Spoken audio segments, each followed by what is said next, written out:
Firefighters are the first to respond when disaster strikes, but their heroism goes above and beyond the call of duty. Albuquerque Firefighter Matt Wolf joins us with details about the Firefighters Survivors Fund. Hi, Good Matt. morning. Morning. Thanks for being with us today, and thanks for all that you do.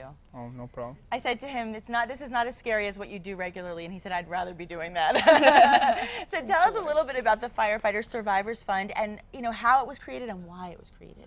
The Survivors Fund came about earlier this year. We had several of our members and their family members come down with life-threatening illnesses, and we really didn't have anything designated as a fund to help them out. In the past, we have designated accounts for fallen firefighters to distribute money to their families, but we didn't have anything for those that are just facing life-threatening illnesses or injuries. And so union members and leaders came up with a way to raise money to support those people. In the past, it had just been members out of their pockets donating money. And then earlier in this year, like I said, we had so many all struck with these incredible, devastating illnesses that it was a heavy burden on that type of fundraising. So we had to set up a fund so that everyone had the benefit. Well, how are the benefactors chosen for this? It's really not.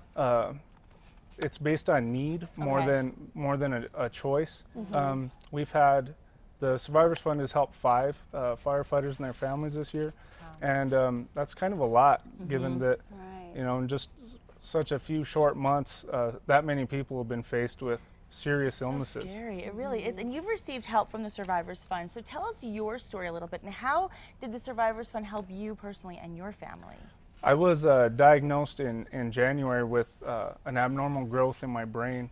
I had had a seizure and was hospitalized, and that's where they found it.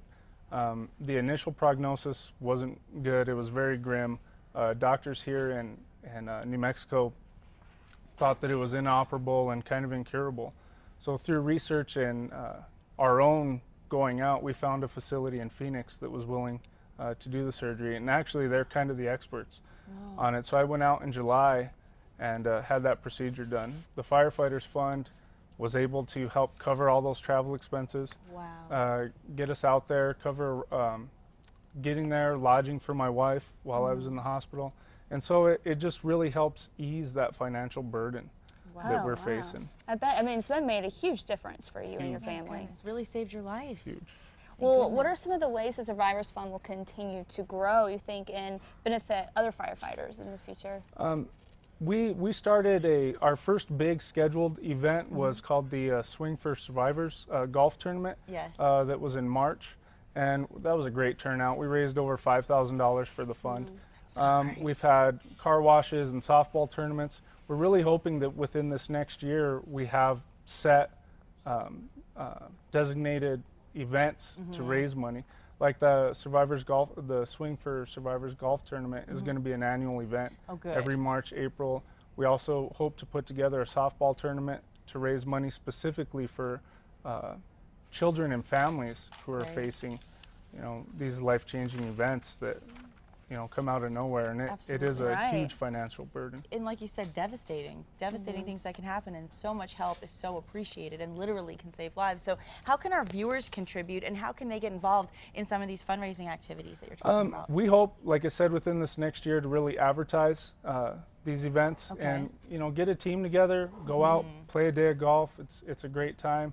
For the softball tournaments, put a team together and come out, and it's a good day, and it's comforting to know that all the money raised stays here in Albuquerque and benefits your local firefighters. Anything coming up anytime soon, or what's the next event? Probably the next event would be that Swing for Survivors golf tournament. So in the meantime, how can people help? In the meantime, we always accept donations. You can mail those to the local 244 Survivors Fund, and that's P.O. Box 25602 right here in Albuquerque, and that's 87125. Or you can go to our website at iaff244.org, and there's a PayPal click to donate, which makes it very easy for you. That's great, and I'm sure you're just so appreciative of this entire program. Huge. huge. I've been out of work since June, and the support I've received from other members and even unions across the country has been incredible. So things are looking better for you, looking up for you then? It's a slow recovery, but I hope to be back to work in January, February of next year. We'll pray for you for sure. Thank you. Thank you so much for being with you. us. Thanks for sharing your personal story with us as well. And we wish you continued health and great things. And coming up next on New Mexico Style, the soulful sound of Christine Morel.